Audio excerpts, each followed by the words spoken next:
दोस्तों आज एक ऐसे शख्स के बारे में आपको बताने जा रहा हूं जो आज की तारीख में दुनिया की सबसे बड़ी जंग का रुख बदल सकता है। और अपनी स्क्रीन पर आप जिस शख्स को अब देख रहे हैं यही वो खिलाड़ी है जो ट्रंप के प्लान को फेल भी कर सकता है।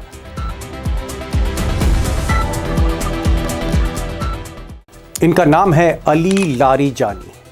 उम्र है तकरीबन 67 साल और आज की तारीख में अली लारिजानी ही ईरान का निज़ाम चला रहे हैं।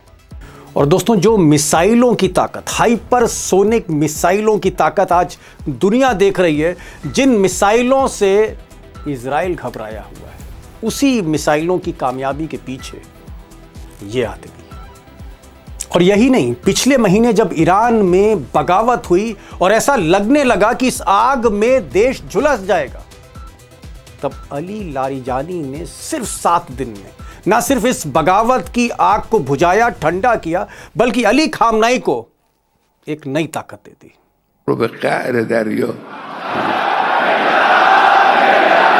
और सच यह है कि ईरान के सर्वोच्च नेता अली खामनाई का अगर आज कोई सबसे वफादार सलाहकार है तो अली लारिजानी है। और शायद इसीलिए बगावत के बाद, ईरान में ऐतिहासिक बगावत के बाद जिस तरह से लारिजानी ने स्थितियों को संभाला है, उसके बाद अली खामनाई ने लारिजानी को ईरान की पूरी कमान सौंप दी।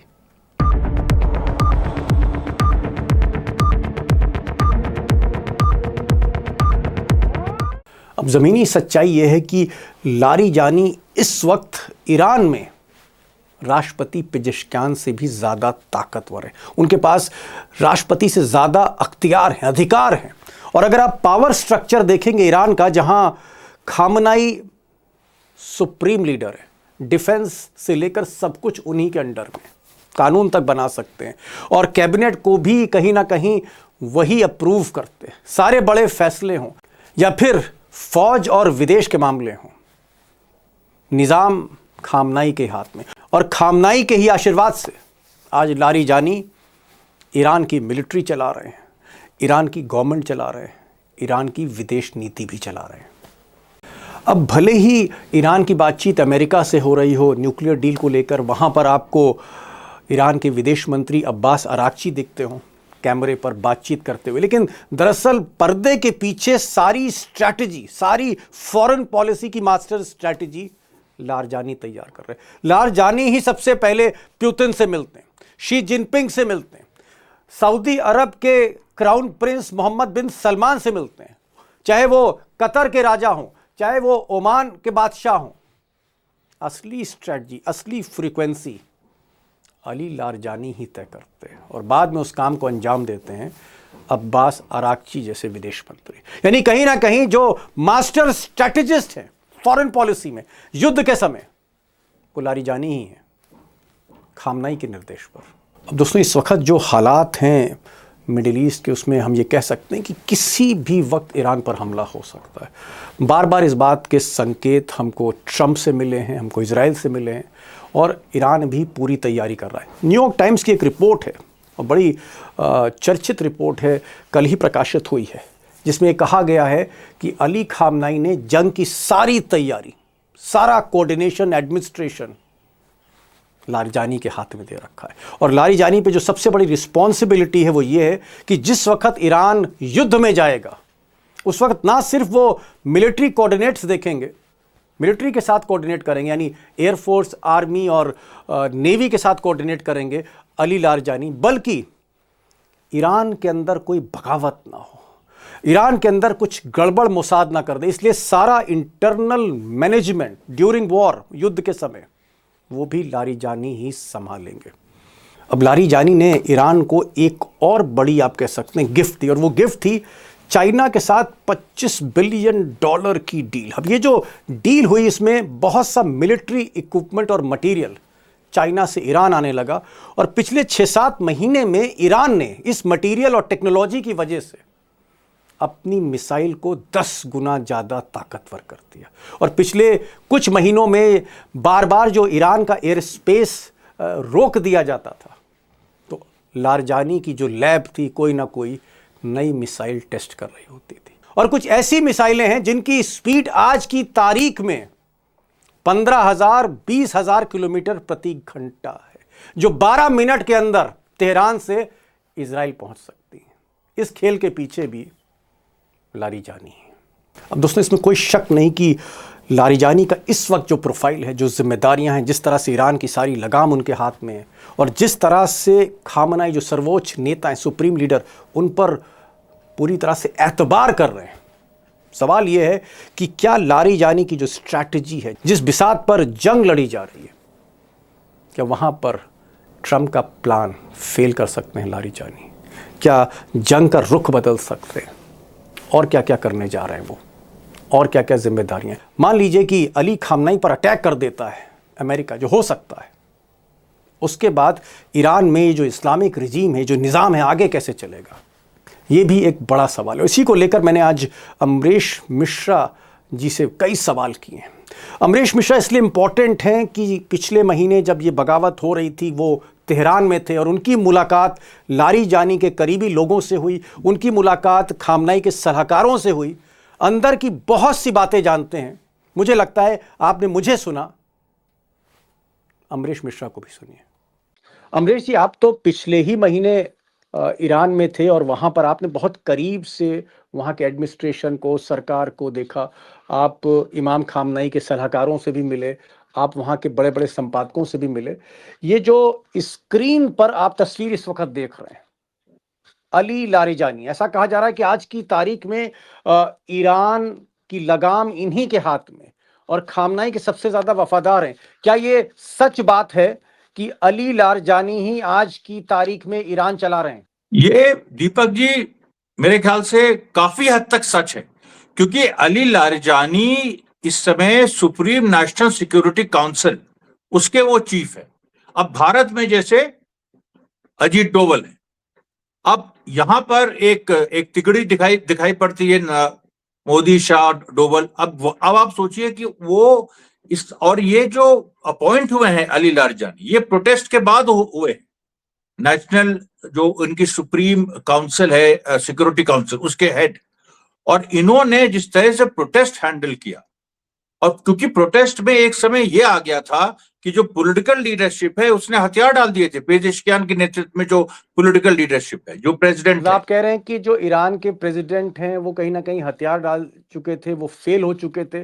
और जब ईरान फेल हो रहा था और ऐसा लग रहा था कि ये जो प्रोटेस्ट है, ये जो बगावत है, इसकी आग फैलती जाएगी, तो यही वो शख्स है जिसने इस आग को बुझाया और एक खामनाई को और ईरान को एक नई उम्मीद दी।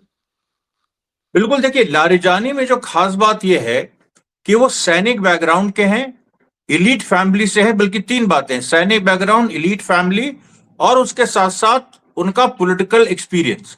देखिए, चाइना के साथ जो 25 साल की जो डील साइन हुई ईरान की 2021-2022 में, बिलियन डॉलर्स की, जी हाँ, उसको ये हेड कर रहे थे, उस नेगोशिएशंस को। दूसरी तरफ इनका सैनिक बैकग्राउंड है, जो पेजेश्कियान का नहीं है, क्योंकि पेजेश्कियान डॉक्टर हैं पेशे से। और तीसरी बात, ये पार्लियामेंट के स्पीकर रहे हैं 12 साल। Okay Larijani. Okay okay okay. और इस पोजीशन में देखिए, वहां पर ईरान की जो स्थिति है, पार्लियामेंट का स्पीकर कई बार प्रेसिडेंट से ज्यादा पावरफुल होता है। तो अभी भी जो गालिबाफ हैं वो भी पावरफुल हैं। तो पार्लियामेंट का स्पीकर क्या है? पार्लियामेंट का स्पीकर का मतलब यह है, जो पूरी व्यवस्था, जो संसदीय व्यवस्था है, जो एडमिनिस्ट्रेटिव पूरा सेटअप है, और उसके साथ साथ फॉरेन रिलेशंस, उसके डायरेक्शन को सेट करता है स्पीकर। जी जी। इस तरह से आप देखिएगा तो फॉरेन मिनिस्टर हैं, ये हैं, लेकिन तो लारीजानी स्पीकर भी रह चुके हैं। अमरीश भाई, आप ये कह रहे हैं कि अली लारीजानी ही आज की तारीख में ईरान चला रहे हैं, देश चला रहे हैं, he is running the country. आखिर ऐसी क्या बात है कि जो सुप्रीम लीडर हैं, सर्वोच्च नेता ईरान के अली खामनाई, इतना एतबार, इतना भरोसा इस आदमी पर क्यों करते हैं? इतना भरोसा उन्हें अपने राष्ट्रपति पे नहीं है, बाकी लोगों पर नहीं है। इस युद्ध जैसे हालात में क्या खामनाई सब कुछ उन्होंने लारीजानी को सौंप दिया एक तरह से? देखिए, सब कुछ सौंप दिया है ऐसा तो हम नहीं कहेंगे, लेकिन लारीजानी को उन्होंने बहुत हद तक एक ऐसी स्थिति के लिए उन्होंने अपॉइंट किया है, अप्रत्याशित स्थिति, जहां पर टॉप लीडरशिप को असैसिनेट अमेरिका कर दे, इंक्लूडिंग इमाम खान ने। ऐसी ओके। स्थिति जी ऐसी स्थिति अगर आती है तो लारिजानी के पास प्लान बी है पूरा, और ओहो उस प्लान ओहो, बी जी। बड़ी बड़ी बात और दोस्तों कह दी इन्होंने। कहा, बड़ी बात अमरीश जी ने कह दी। इन्होंने कहा कि अगर मान लीजिए युद्ध होता है और अली खामनाई को असैसिनेट अमेरिका करता है, मोसाद करता है या सीआईए करता है, और जब सुप्रीम लीडर ना हो, ऐसी स्थिति में, ऐसी आप कह सकते हैं मुश्किल वक्त में, लारिजानी के पास प्लान बी है कि ईरान को किस तरह से आगे बढ़ाना है, इस्लामिक रिजीम को किस तरह से आगे बढ़ाना है और इस मुल्क को बिखरने नहीं देना। ये आप कहना चाह रहे हैं, प्लान बी उनके पास है और वो प्लान भी बिल्कुल एग्जीक्यूट करेंगे, और ये प्लान भी प्लान भी शायद अली एग्जीक्यूट खामनाई करे का ही है। जी। और उसमें वो उनके पास डायरेक्शन है कि हर पद में जो भी असैसिनेट हो, उसके उसके 4 विकल्प हैं जो ओके इमाम खामनेई ने खुद तय किए। लेकिन इंश्योर करना, अगर इमाम खामनेई नहीं है सीन में, तो इंश्योर करना कि वो 4 विकल्प उसी ऑर्डर में एसेंट करे, यानी उसी ऑर्डर में ओके वो ओके, वैक्यूम भरे। समझ गया। मैं लारिजानी थोड़ा का और, ये काम है। मैं थोड़ा और आसानी से बता दूं अमरीश जी जो कहना चाह रहे हैं। ये कह रहे हैं कि मान लीजिए अगर आर्मी चीफ है, आर्मी चीफ ईरान के, उनका असैसिनेशन हो जाता है, जैसे हमने पिछली बार 12 दिन के जंग में देखा, तो फिर लारिजानी के पास प्लान है कि अगर आर्मी चीफ असैसिनेट होते हैं, उनको मार दिया जाता है, तो बी आदमी कौन होगा, सी आदमी कौन होगा। 4 विकल्प उनके पास हैं 4 कि विकल्प अगर जी। अगर ए की जगह बी को लाए, बी को भी मार दिया, तो सी भी है, डी भी है। ये आप कहना चाह डी रहे भी, हैं।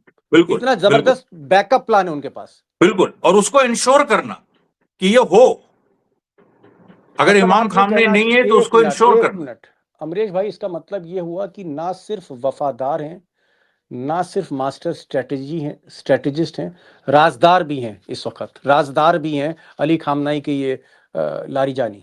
बिल्कुल। और ये देखिए, जो इनको ग्रूम किया गया है, क्योंकि ऐसे लोगों को ईरान में ग्रूम किया जाता है जो 3-4 क्वालिटीज अपने साथ लिए हैं, जो डिप्लोमेसी में भी रहे हैं, सैनिक बैकग्राउंड भी रहा है, आइडियोलॉजिकली वो इस्लामिक स्टेट के प्रति, जो इस्लामिक स्टेट ईरान का है शियाइट, उसके प्रति वो कमिटेड है। ये सारी ओके क्वालिटीज ओके उनमें है। ओके और ओके वो ओके ऐसी किसी स्थिति को पैदा नहीं होने देंगे। जो सबसे बड़ा खतरा ईरान में है वो ये है कि उदारवादियों के हाथ ना चला जाए, ओके। क्योंकि गॉट योर उदारवादी पॉइंट, वेस्ट के साथ डील चाहते हैं। Got your point. यहाँ पर अमरीश जी कह रहे हैं कि अली लारिजानी यूं ही नहीं इतने करीब आ गए अली खामनाई के कि उनको नंबर 2 इस वक्त माना जा रहा है ईरान में, क्योंकि उनके पास मुख्तलिफ किस्म का तजुर्बा है। उनके पास मिलिट्री का एक्सपीरियंस है, उनके पास पॉलिटिक्स का एक्सपीरियंस है, क्योंकि जो वहाँ की पार्लियामेंट है उसके स्पीकर रहे, और बड़ा पावरफुल स्पीकर होता है ईरान का। उनके पास डिप्लोमैटिक बहुत ज़्यादा एक्सपीरियंस है, विदेश मामलों का, कूटनीति का। इसलिए ये जो क्वालिटीज़ हैं, और ये बरसों की क्वालिटीज़ हैं, इसके अलावा वो जो इस्लामिक फ़ौज है उसके कमांडर भी रहे, और वफादार भी हैं, राजदार भी हैं। अब एक और चीज़ मैं जानना चाहूँगा, क्या ये बात सही है कि चाहे पुतिन से बात करना हो, या कतर के जो बादशाह अल थानी हैं उनसे बात करना हो, या अमेरिका और ईरान के बीच जो ये बातचीत हो रही है, न्यूक्लियर टॉक्स, जिसमें ओमान मध्यस्थता कर रहा है, इस बातचीत को भी लारिजानी ही देखते हैं? यानी चाहे कोई भी विदेशी मामला हो, सबका सब सुपरविजन जो है वो लारिजानी का है। इस पे दीपक जी क्या है कि जो चाइना के साथ जो डील हुई 25 साल की, वो इतनी अच्छी तरह नेगोशिएट हुई और जिसको दुनिया मानती, क्योंकि ईरान को फायदा बहुत हुआ। खास तौर पे जो सोडियम परकुलेट, जिससे जो मिसाइल आर्सेनल के लिए सबसे ज्यादा जरूरी है और जो चाइना सप्लाई कर सकता है बल्क में, वो जो नेगोशिएट किया लारिजानी ने कि उसकी सप्लाई लगातार जून के बाद तिगुनी हो गई। और इस समय उसी की वजह से, सोडियम परकुलेट की वजह से, मिसाइल आर्सेनल ईरान का इतना मजबूत है और बढ़ता जा रहा है। तो वो जो उन्होंने किया, उसके बाद प्यूतिन के साथ जो उनकी बातचीत, देखिए प्यूतिन कासिम सुलेमानी को भी ट्रस्ट करते थे। उन्हीं के कहने पे उन्होंने सीरिया में इंटरवेंशन किया था 2015। उसके बाद प्यूतिन किसी को ट्रस्ट करते हैं तो लारिजानी को। ओके, ये लारिजानी। ये अच्छा, चाइना हो गया, रशिया हो गया, उसके बाद अरब देश, जी। अरब देशों से भी, कतर हो गया, ओमान हो गया, ये सारे देशों से लारिजानी सीधे संपर्क में। और दो ट्रैक चलते हैं, फॉरेन मिनिस्टर संपर्क में रहते हैं ऊपर से, लेकिन जो असली बात होती है वो okay Larijani okay okay handle करते हैं ओके। अरब देशों से। मतलब आप ये कह रहे हैं कि ये जो हम तस्वीरें देखते हैं टेलीविज़न में कि ईरान के विदेश मंत्री अरागची, अब्बास अरागची ये बातचीत कर रहे हैं। आज अरागची ओमान पहुँचे, आज अरागची स्विट्ज़रलैंड पहुँचे, आज अरागची सऊदी अरब से बात कर रहे हैं। आप कह रहे हैं कि जो विदेश मंत्री हैं, ये सिर्फ़ मैं मोहरा तो नहीं कहूँगा, एक तरह के ये दूत हैं। असली जो खेल है, असली जो रणनीति है, असली जो बिसात बिछाई है, वो लारिजानी ने बिछाई है। जो स्ट्रैटेजिक अलाइनमेंट्स हैं, जो स्ट्रैटेजिक मामले हैं, उनमें लारिजानी ही हैंडल करते हैं। जो टैक्टिकल, जो डे टू डे वाले हैं, उसमें जी। अरागची आते हैं। भाई अमरीश जी, आपने जो बातें बताई वाकई वो बहुत चौंकाने वाली हैं कि लारिजानी ना सिर्फ पावरफुल हैं बल्कि वो एक मास्टर स्ट्रेटेजिस्ट भी हैं। मैं एक चीज़ जानना चाह रहा था कि अली खामनाई ने लारिजानी को और कौन सी जिम्मेदारियां दी हैं? सबसे इंपॉर्टेंट जो मेरे ख्याल से उनको जिम्मेदारी है कि वॉर जब शुरू होती है और उसके बाद एक इंटरनल केओस का खतरा होता है, हमेशा होता है। और ईरान तो अभी एक इंटरनल केओस से गुजरा है, जब वॉर नहीं थी तब भी। तो अब ये बहुत सेंसिटिव मामला है कि अंदरूनी सिचुएशन, अब देखिए, अब वहां पर बासिज का जो रोल आ जाता है पुलिस इंटरनल कमांड सिचुएशन संभालने में। सेना जी। संभालेगी बाहर की स्थिति, और मिसाइल ब्रिगेड वो संभालेगी। अंदर बासिज है, पुलिस फोर्स है, इस तरह की छोटी छोटी मिलिशिया और हैं, इन सबका भी मैनेजमेंट लारिजानी देखेंगे। और वो ओके इंश्योर करेंगे कि अंदर जब तक वॉर चल रही है, क्योंकि लंबी चलेगी लड़ाई, तो जब तक ये चल रही है कोई इंटरनल डिस्टर्बेंस ईरान में ना हो। ओके।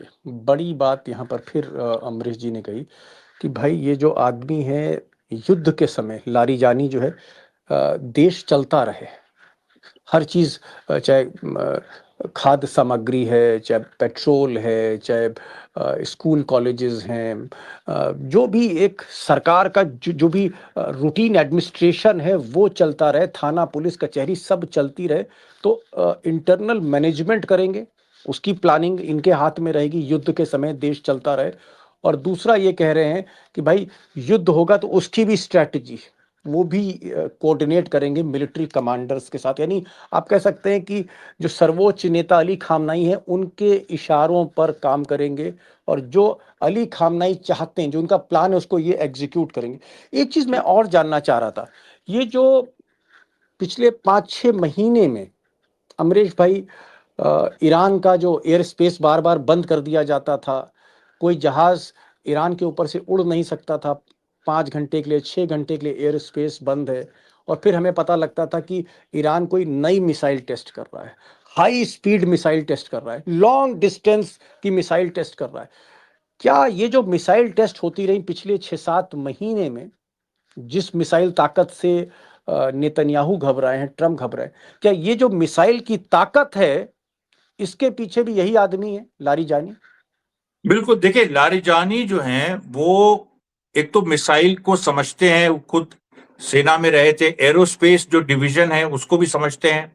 और एक मैप भी देखिए, एक जो 435 किलोमीटर की रेंज की जो ईरान की मिसाइलें हैं, जो पहुंच सकती हैं इजराइल और पूरे सऊदी अरब और अमेरिका के बेसिस तक।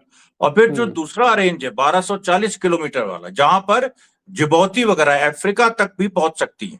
और फिर जो तीसरा है जो उसके आगे यूरोप जा सकता है, फिर अमेरिका जा सकता है। तो ये जो 4 आर्क्स है इरानियन मिसाइल्स के, इसकी पूरी प्लानिंग लारिजानी का उसमें बड़ा हाथ बताया जाता है। बड़ा हाथ पता है, मतलब मिसाइल मैन भी हैं और पॉलिटिक्स भी समझते हैं, फॉरेन अफेयर्स भी देखते हैं, क्राइसिस मैनेजमेंट भी करते हैं, सारी प्लानिंग भी है। अगर कोई असैसिनेट हो जाएगा, किसी का कत्ल हो जाए किसी आर्मी कमांडर का, तो उसकी जगह कौन इस जो है जगह लेगा, वो सारा भी प्लान इनके पास है। और अमरीश जी तो यहाँ तक बता रहे हैं कि अगर अली खामनाई असैसिनेट हो जाते हैं तो फिर ईरान का सुप्रीम लीडर कौन होगा, ये सब गणित भी उनके पास है। और यही नहीं, लारिजानी का भी अपना एक दूसरा आदमी है जो अगर लारिजानी के साथ कुछ हो जाता है तो शायद उसका भी सब्स्टिट्यूट है। जी, उसका सब्स्टिट्यूट गालिबाफ है, अच्छा, जो ये पार्लियामेंट का इस समय स्पीकर हैं, गालिबाफ। गाली बाफ। गालिबाफ, GHALIBAGH, गालिबाफ, वो भी हार्डलाइनर हैं। उन्होंने बहुत इंपॉर्टेंट उन्होंने ही स्टेटमेंट दिया था सबसे पहले कि ईरान प्रीएम्प्टिव स्ट्राइक कर सकता है। ये स्टेटमेंट गालिबाफ का सबसे पहले आया था। ओके। तो वो भी इमाम खामनेई के नजदीकी हैं, विचारधारा से भी और राजनीतिक तौर पे भी। उनका भी सैन्य बैकग्राउंड है। ओके, मैं चलिए फाइनल क्वेश्चन पे आ जाता हूँ। बहुत आपने बता दिया लारीजानी के बारे में कि चाणक्य भी हैं और ये रक्षा मंत्री भी हैं, ये गृह मंत्री भी हैं, ये साइंस और टेक्नोलॉजी के भी मंत्री हैं, ये एडमिनिस्ट्रेशन भी देखते हैं। मतलब ओवरऑल तो मुझे ऐसा लग रहा है कि जैसे खामनाई के निज़ाम को आजकल यही चला रहे हैं। अब मैं एक चीज़ जानना चाह रहा हूँ, बड़ा इंपॉर्टेंट आपसे, क्योंकि आप वॉर हिस्टोरियन हैं, आप ईरान को भी भीतर से समझते हैं, इजराइल को भी समझते हैं, अमेरिका को भी समझते हैं।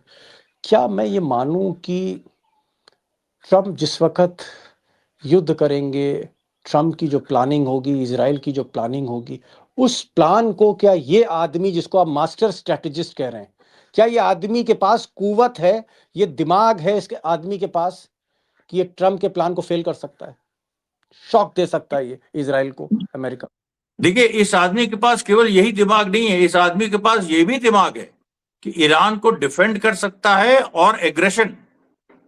अभी देखिए, आज की लेटेस्ट खबर है कि जॉर्डन की सीमा की तरफ जो इराक से लगी है, ईरान की फौज एक पूरी प्लानिंग बना रही है। वॉर शुरू होगी तो जॉर्डन को इन्वेड किया जाएगा। बिल्कुल क्लियर है ये, और पहले भी इस तरह के इशारे आए, लेकिन आज क्लियर हो गया। इन सारी चीजों में भी लारिजानी का बहुत बड़ा हाथ है। नेशनल सिक्योरिटी के ये चीफ है, यही सब कुछ डायरेक्ट करेंगे। चलिए साहब, बहुत बड़ी बातें आपने आज बताई कि साहब लारीजानी जो हैं 7 दिन के अंदर, जब प्रोटेस्ट ईरान के जो प्रेसिडेंट हैं, जो उनके एग्जीक्यूटिव हेड हैं पेजेश्कियान, जब प्रेसिडेंट बगावत को संभाल नहीं पा रहे थे, बगावत की आग को, और आग फैल रही थी, तो 7 दिन के अंदर लारीजानी ने उस आग को बुझा दिया। लारीजानी वही शख्स हैं जिन्होंने आर्थिक रूप से कमज़ोर ईरान को बिलियन डॉलर्स की डील करा दी चाइना के साथ, और चाइना के ज़रिए ऐसे ऐसे मटेरियल आए कि मिसाइल की ताकत 10 गुनी ज़्यादा हो गई ईरान की। यही नहीं, पुतिन के साथ भी लगातार टच में, अमेरिका को भी वो न्यूक्लियर डील में फंसाए हुए हैं, और लारीजानी कहीं ना कहीं युद्ध की भी तैयारी कर रहे हैं, जहां उनकी रणनीति पर 3,000 से ज़्यादा मिसाइलें बॉर्डर पर खड़ी कर दी हैं इस वक्त, जिससे नेतन्याहू डरे हुए हैं। बहरहाल, काफ़ी हमने बातचीत कर ली लारीजानी के बाद। दोस्तों, अब यही सवाल है कि अगर युद्ध शुरू होता है, जिसकी बहुत ज़्यादा चांसेस हैं, देखना होगा कि ये जो ट्रम्प का मिस्टर लारीजानी, जिनको मास्टर स्ट्रेटजिस्ट कहते हैं, इनका क्या रोल रहेगा। क्या ये वाकई दुनिया को चौंका देंगे? क्या वाकई ये आदमी इसराइल को तबाह कर देगा? क्या ये आदमी वाकई, इसकी जो कुवत है, इसकी जो प्रतिभा है, क्या वाकई ये ईरान को रीस्टैब्लिश कर देगा, रीबिल्ड कर देगा? ये देखना होगा। अमरीश भाई, बहुत ज्ञान दे दिया आपने इस थोड़ी सी देर में। बहुत बहुत शुक्रिया आपका इस प्रोग्राम में आने का। Thank you so much sir, thank you so much. Thank you.